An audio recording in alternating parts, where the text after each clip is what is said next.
Hello to all of you moms out there. This is episode 27 of the Solve for Mom podcast. I'm your host, Anoki Kapasi.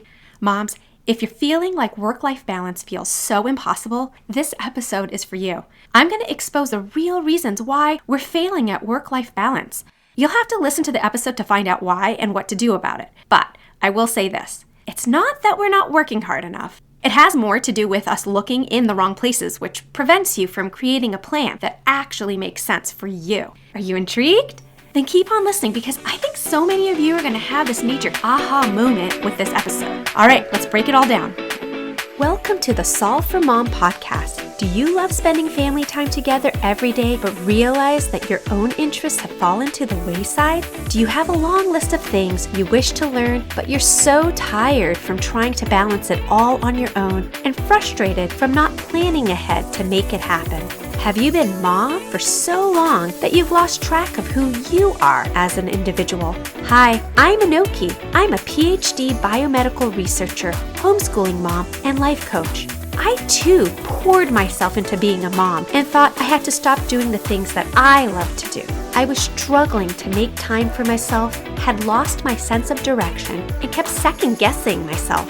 I wanted to take back control of my purpose and passions. But I kept telling myself there'll be plenty of time for that later. Until I did what was natural to me. Using the methods of a scientist, I created plans to prioritize my values, organize my time, and take action towards my goals. If you're ready to go questing for your purpose, level up your learning, and confidently pursue your passions while still being the awesome mama that you are, you're in the right place. In this complex equation we call life, it's time to sharpen our pencils and our minds and solve for mom. Gosh, guys, I am coming off such a major high from my live Planning Time for Success workshop that I held on Tuesday. First of all, when I podcast, it's just me talking in a mic. So when I get to see you during coaching calls or in live workshops, it just makes my day. But this workshop was super special because it was my first presentation under the Solve for Mom brand. And so it was really fun to just share that personally momentous time with some of you in real time. And also, I just feel so honored that you place your trust in me and you give me something as precious as your time. At the end of the hour, I got to hear about some of the revelations that our group had and how they could see in black and white that their time is not currently aligned with many of their priorities. And I feel so great that I was able to show them exactly how to realign and find some balance. Well, anyways, it was a super fun event. I got to give away a really cool door prize, and I announced an exclusive offer for my Balanced Mom coaching program. That was an unbelievable deal, but it's exclusive to those who register for my event. So in the future, I'll be having more events, and usually they're going to be linked with some kind of cool offers. So it's in your best interest to register, even if you don't know if you can come or not, okay? I'd love to have you part of the group. But I do want to point out, even though they can opt into this very exclusive deal, I still have an amazing introductory offer to my coaching programs. So go to solveformom.com and check it out, or go down to the show notes and you will see a link for it. All of the women who've been going through my program have been having an amazing time. They tell me that they've never experienced anything like it. Well, I don't like to use their names because they often share their private struggles with me, but I hear back about the success each time, and this is one example. One of my clients says, I was very impressed with the coaching content and personalized suggestions given to me at the very first session. I love how accurate my assessment was and how quickly I got action items from Anoki. So if this sounds like something you want to be a part of, you can totally jumpstart your balanced life and personal growth journey and check out my Balanced Mom private coaching program. Okay, so it's time to switch gears a bit and talk about the hard truth as to why we're banging our heads against the wall when it comes to work-life balance. I don't know how many articles I've read, books I've dived into, and podcasts I've listened to on this topic, but no one ever points out what to stop doing. We're always just told to try more of this, or start this new habit, or to learn how to manage time or plan better. It's like we're on a spinning wheel of productivity tips and don't ever try anything else. When it comes to work-life balance, we've tried time blocking, all the routines, the fancy planners, but balance still feels out of reach. The real reason you're struggling isn't because you need a better planner or a new morning routine. It's because we're using the wrong approach. So I'm going to share 4 hard truths because I think this is how we're going to be able to address work-life balance in a more constructive and results-producing way. So the first truth is that you're solving the wrong problem. Now, this is a common mistake when it comes to work-life balance. Most busy moms try to fix balance by trying to be more productive. If I just work more efficiently, then I'll have more time for my family and for myself. It kind of makes sense in theory, But the thing is that it may not even be a time issue. It could be a problem with your energy, relationships, a resource issue. There's so many other areas to look at. And while it makes sense to think of time first, if the things you're trying aren't working, then it's time to look elsewhere. So anytime you find yourself trying to do the same thing, right? You're repeating it over, even if you're making small tweaks, and you find that it's not working, then it's a good time to ask the question, am I even understanding the problem? Clarity on the problem is the first step for understanding any issue. If you don't have clarity, then you're just going to be constantly having to redo your work. You're going to feel like all you're ever doing is making mistakes. And the worst part is you're not even solving anything. So in the consulting world, not having clarity is the single most important reason any initiative or problem-solving type situation where it requires strategizing, coming up with a tactic, or making a major decision, those types of things fail. It's such a major problem, and the way you avoid this is by being clear on the situation in the first place. You have to understand the problem you're trying to solve or the goal that you're shooting for. And that's why anytime you're looking for a solution, it's always worth first spending the time to get clarity on the problem. Even if you think you're clear about the problem you're trying to solve, it's still worth it. So first of all, you have to be coming in with an open mind and not a defeatist attitude. Like there probably is going to be a solution, even if it's not obvious to you right now. And so then with that mindset, you start working on clarity by asking the simple but very important question, why, right? You ask why, and then you try to answer that. Then you ask why to that answer, and then you try to answer that. And it's just basically a string of whys and becauses until you basically get to this point where you either think you've come to the root cause, or sort of like a cul-de-sac, if you're walking down a sidewalk and you get to a cul-de-sac and there's nowhere else to go except kind of turn around a little bit, that means you've probably come across some of the constraints of the problem, and those are the things that define the area within which you have to work. You'll basically identify the parameters. So doing this process is going to help you determine whether it's a time constraint, energy constraint, maybe it's a communication or interaction issue that you're having. It could be more of a mood and a feeling issue. So these are all worth exploring if things that you're doing with your time are not working. And if you start pulling the thread down another line of thinking, like maybe it's an energy issue, there are so many other kinds of follow-up questions you can start asking if you're getting some traction. Like, do I feel joyful and energetic and confident for most of the day? Am I happy with the quantity and quality of time that I spend with my family, for example? These are the types of add-on questions that help you resolve the problem at hand. Okay, I hope you enjoyed that little mini critical thinking lesson I just threw in there. Okay, but let's say you do figure out that, hey, time is the real problem to your work-life balance. Even then, it may not be a time quantity problem. It could just be a time alignment problem. In my experience, that's usually the case. So I really don't think it's an amount of time that's an issue. It's probably a combination of your awareness of your time, which you can gain time awareness by asking all those questions that I just talked about, and a time alignment issue, which is really about placing the time in the right spots. Chances are it's not what we're always trying to do, which is to create more time. I mean, we can't just make more time out of thin air. We have to start thinking about our time as a finite resource, just like we would with money. And actually not just our time, our energy, other resources. We put all these protections and safeguards around our money, right, for financial security. But we don't seem to put that same level of effort into our time. We go to great lengths to avoid poverty, but somehow we constantly end up in situations of time scarcity. Well, the problem is that you can only become so much more efficient and so much more productive where you're eking out extra time to then put towards the other parts of your life that you're trying to balance out. That's only going to get you so far. If you really want to get to the root cause of it, you're going to have to combine your time awareness, which is asking all those questions and thinking about how you feel and what thoughts swirl around when you look at how you're spending your time. With time alignment, you are reducing or eliminating time that you put towards things that aren't serving you or your life goals in any way and reassigning that time to things that actually matter to you, that move the needle for you in some way. But in order to do that, you have to know what's important for you. You have to have a really good sense of what your values and your priorities are, because those are the foundation of who you are and living an authentic life. If you don't base your time on the things that matter to you most, you're always going to feel off track. So by aligning your time to what's meaningful to you, you're ensured that the time you spend is going to be high quality, and therefore your life is going to be high quality. All right, the second truth that you should know is that you're probably addressing work-life balance from the wrong direction. Okay, most moms try to fix imbalances in their lives by changing these micro details, these little habits here and there. I do believe that when you want to make a big change in your life, that micro changes can add up, that habits are powerful, okay? But when it comes to work-life balance, changing a habit here or there is kind of like putting a Band-Aid on the problem. When you're thinking about work-life balance, if you're starting from habits and your day-to-day decisions, instead of looking at the overarching details of your life, such as your vision and your priorities, then you're going to end up just spinning your wheels when it comes to work-life balance.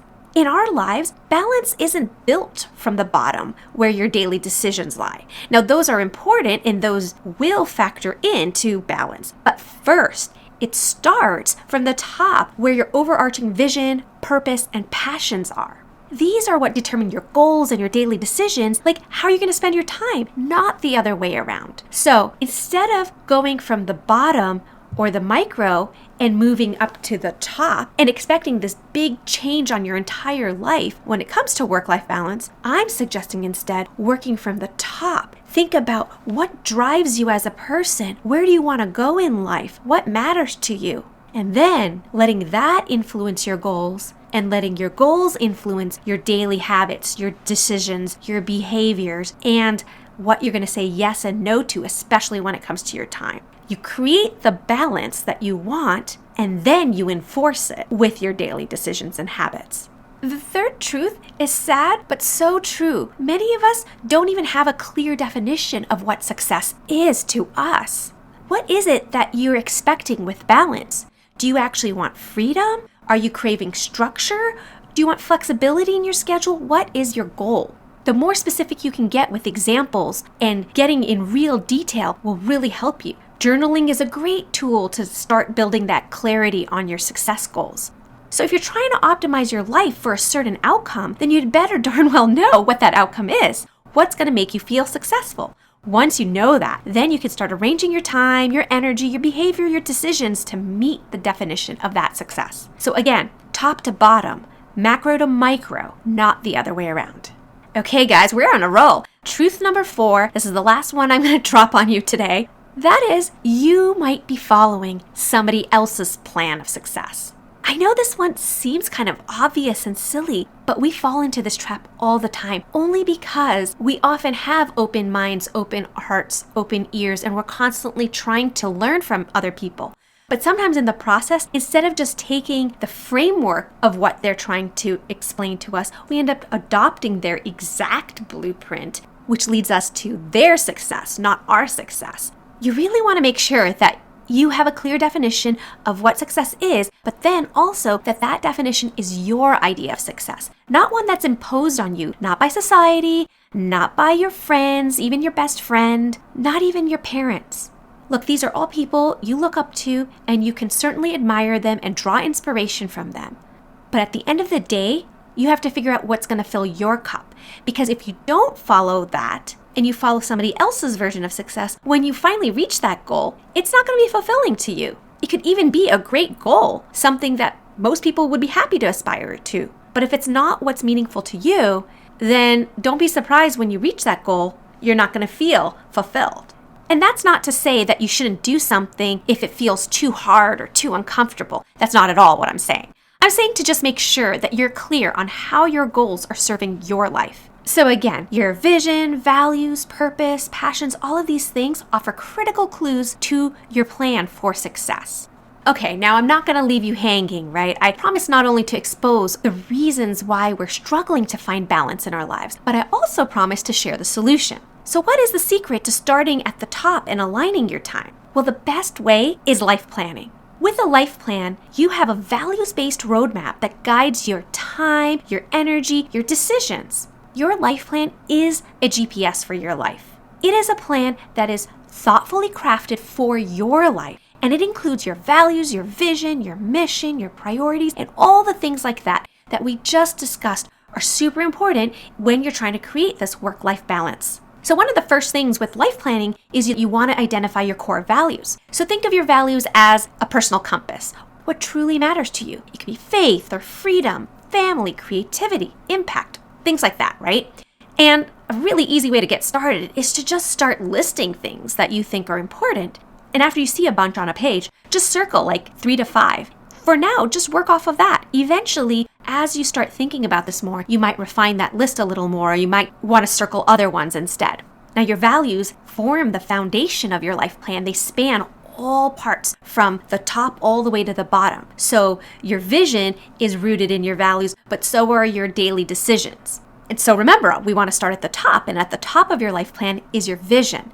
So you can ask yourself, what do you want your life to look like? Imagine a perfectly balanced week, for example. And not one that's just balanced in time and tasks, but also balanced in how you feel, your energy, your thoughts, the interactions you're having. And what is different about your life now compared to this balanced vision? What are you doing more of?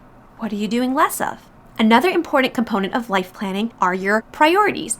Your priorities are basically your non-negotiables. These are the things that we really must go to great lengths to protect in our schedules, okay? In reality, what often happens, especially as busy moms, is that if these are personal priorities, we often put them way down in the list. They're called priorities for a reason. They should be at the forefront of our minds and our schedules.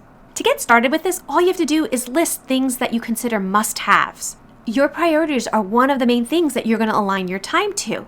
You want to use your whole life plan, but your priorities play a prominent role when we're starting to adjust our schedules. So as you start aligning your time, just make sure not to breach these non-negotiables and priorities by pulling time away from those. Instead, you want to prune out the things that aren't furthering your goals and your ultimate vision and put the available time you get from that towards your priorities. Okay, so there's more to a life plan than what I just said, but once you have the full life plan, now that can become your decision-making tool. So it's going to be a filter by which you run your decisions through, including how you're going to spend your time. Basically, every opportunity, commitment, or schedule change should be filtered through your values and your life plan. So for example, in our home, we value knowledge and learning that comes from books. So we spend lots of time and money, if I'm being honest, at the library and bookshops, getting homeschooling texts, and we never feel like we've wasted any of those things because it's such a strong value in our home. But I certainly would not feel the same way about my time and money that's spent on toys or in a toy store. If I didn't have that clarity by building out my life plan, then I probably would have misspent my money and my time. Okay, so you've built out your life plan, you're working balance from the top down, from your vision down to your daily habits, and you're using the life plan as a filter, protecting your priorities. You also want to build values-based systems, right? We're constantly talking about systems and automations and workflows to improve productivity and efficiency. But the truth is we really want to have our life plan and all the elements of that figured out first, and then create the systems to optimize for those things, for the things that are important to us in our lives. So for example, I have a system for when I add things to my calendar. And one of the things I always make sure is that it's not cutting into family time, because I know that family time is a top priority. So actually, all the events that are family-based, I actually have marked in a completely different color. It's its own calendar that shows up so that it's prominent, and whenever I want to schedule something that's not family activity related, I make sure that that's not conflicting with something that is related to family time. Here's another example. If you value minimalism, then you're going to want to establish maybe a decluttering process or some sort of recurring home inventory so that you know what you have and what you can get rid of. So to start building a home management system without understanding that minimalism is a value of yours, you probably would have optimized that whole process for something completely different, potentially even violating this minimalism value of yours. Okay, so let's do a recap. I flipped the whole work-life balance problem on its head. And I shared that the reason that we're failing at it is usually due to one of these 4 reasons. We're solving the wrong problem, like often thinking that it's a time problem when it could be something else like energy, relationship, resources. Also, we're working on the micro instead of the macro details, right? Think of a microscope. When you get to a microscope, you don't zoom in all the way to the smallest part of your field of vision. You actually always start with like 10x or so, and then you zoom in 40x, 100x, etc. You always start with the big field of view to orient yourself, and you know what you're looking at, and you understand the context of everything, and then you zoom in to examine the smaller micro details. So when it comes to work-life balance, you start with the vision and values, not the habits. Third, you don't have a clear definition of success. And fourth, you might be following somebody else's definition of success or one that was imposed on you. But the good news is that the solution is so simple. It's all there in life planning, where you can gain clarity on your definition of success, and where there's a disconnect with your time or energy or whatever, you can use your life plan to align those things to your values and priorities and vision. This is the top-down fashion, vision first and micro things later. And if you think you need help with life planning, then check out my Balanced Mom coaching. The link is in the show notes. We start off with self-discovery and we build out your life plan. And I also have so many different levels of support based on your preferred working style. Once we have your life plan, it's going to launch you into a balanced lifestyle. We use your life plan for everything, for time management, goal setting, your entire personal growth journey. Anything that has to do with creating balance, joy, and freedom in your life. I wish you all the life that you deserve, a life that feels good, not just one that looks productive, but actually feels amazing. I hope this episode got you one step closer to that. Thanks for tuning in, and I'll talk to you next week. I hope today's episode will help you create time and freedom to pursue something you love to do. If you enjoy this show, please subscribe and tell other ambitious mamas about it. Who knows, you might even make a new friend by sharing a tip. It's all free. By the way, it would be amazing to hear what you think about the show when you leave a review. After all, my passion is to make this a great experience for you. Thank you for making my show a part of your day. I'll see you next week for another episode of the Solve for Mom podcast with Anoki Kapasi.